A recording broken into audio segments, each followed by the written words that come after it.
It's weird, right? How you can feel so connected to a voice. For a lot of us in Atlanta, that voice, that was Wanda Smith. Oh, absolutely. Yeah, just completely woven into the city, wasn't she? Absolutely. And that's what we're diving into today. I mean, it's not just about, her career, her time at V-103. It's like, what made her such a force in Atlanta? I mean, everyone says iconic duo, but Wanda and Frank Ski, they were the real deal.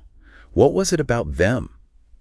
They're like dynamic that just worked so well on morning radio. Well, morning radio is interesting, especially in a city that's like as big as Atlanta. It's more than just, the music and people talking. It's thousands of people all starting their day together. It's a shared experience. Wanda and Frank, they were like, I don't know, like the fun aunt and uncle you wish you had at 7 in the morning. That is such a good way to put it. They really did have that warmth. I was reading about Wanda. She just had this way about her. She could put anyone at ease. Like, it didn't matter if it was some huge celebrity guest or someone calling in with a traffic tip. She treated everyone the same. Yeah, you can't fake that. That's authenticity, right? And if you think about other really successful duos, like whether it's radio or those late night talk shows, what makes them work is that genuine rapport.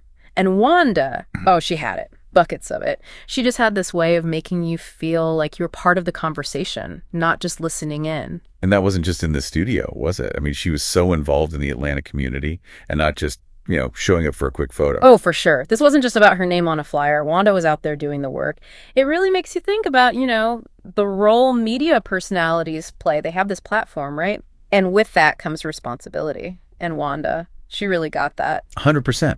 I mean, we found stuff about like her annual back-to-school drive. Yeah. And it wasn't just like, here's a bunch of school supplies. She'd have local barbers and hairstylists come. She turned it into this whole event for the families. See, that's what's so interesting. It's like the line between just entertainment and actual activism. She blurred it. And we see it now with all these celebrities and their causes. But Wanda was doing this years ago. I mean, makes you wonder if she kind of paved the way for how we see these public figures using their platforms today. Wow, that's a really good point. And it makes her loss hit that much harder.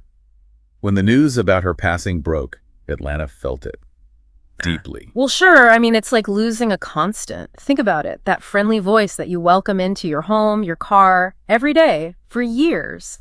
There's this, I don't know, there's a familiarity and intimacy almost that happens between, the radio and the person listening. It wasn't just the listeners, right? Her colleagues, too. It's like Frank Ski, her co-host all these years. Yeah. He said she was like the sister he never had. Wow.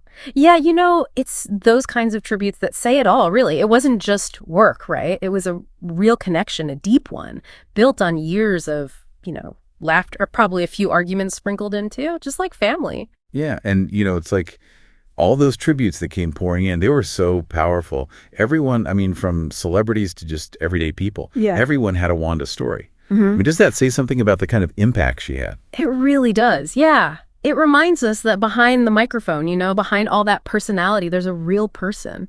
And with Wanda, that person, she touched a lot of lives. And it's even I don't know, maybe even more powerful when you remember that her career, it really took off during this time of huge growth and change for Atlanta. You're right. That's a great point. It's almost like she wasn't just reflecting the city, right? She was helping to shape it, shaping its identity, its voice even. Exactly. Think about the Atlanta, from when she first started on air to the Atlanta it is now. She was there through it all, Yeah. A constant, a familiar voice, kind of grounding people as everything around them changed. And she did it all with that humor, that laugh, and her ability to connect with anyone.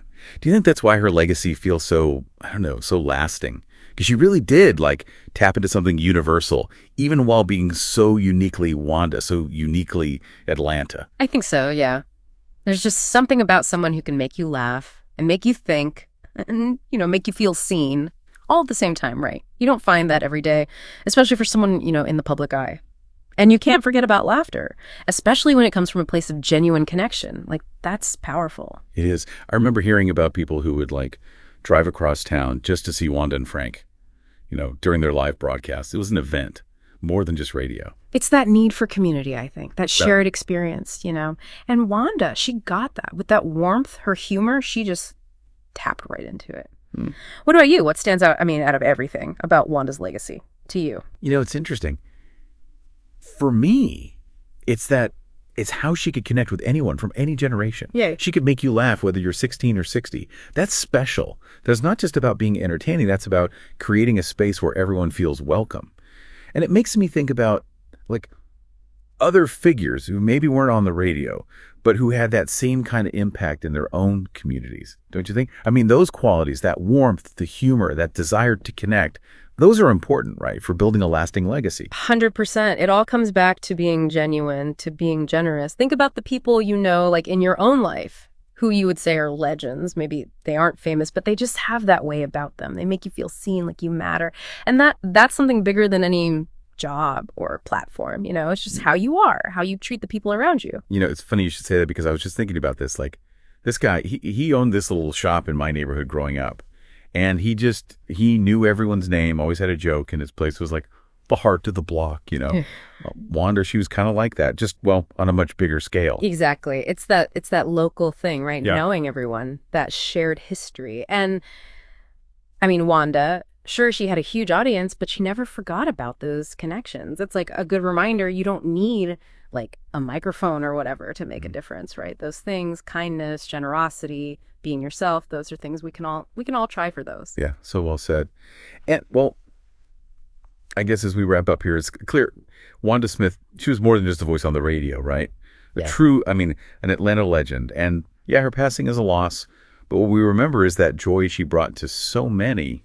She'd want us to remember the good times, right? Oh, absolutely. No question, Wanda. She was all about laughter, finding the joy in every day. And I think that's how we keep her spirit alive, right? Remembering the good times, the laughter, how she connected with this whole city. That's beautiful. Yeah. And yeah, to everyone who grew up listening to her, who started their days with her, and that laugh, that warmth, she'll always be special. No doubt about it. One of a kind, a voice that brought people together and reminded everyone about just connecting with each other. Couldn't have said it better myself. And on that note, thank you for joining us for this deep dive into the life and legacy of the one and only Wanda Smith. And hey, if you've got your own Wanda stories, head over to our social media, share them. We'd love to hear them. Until next time, thanks for listening.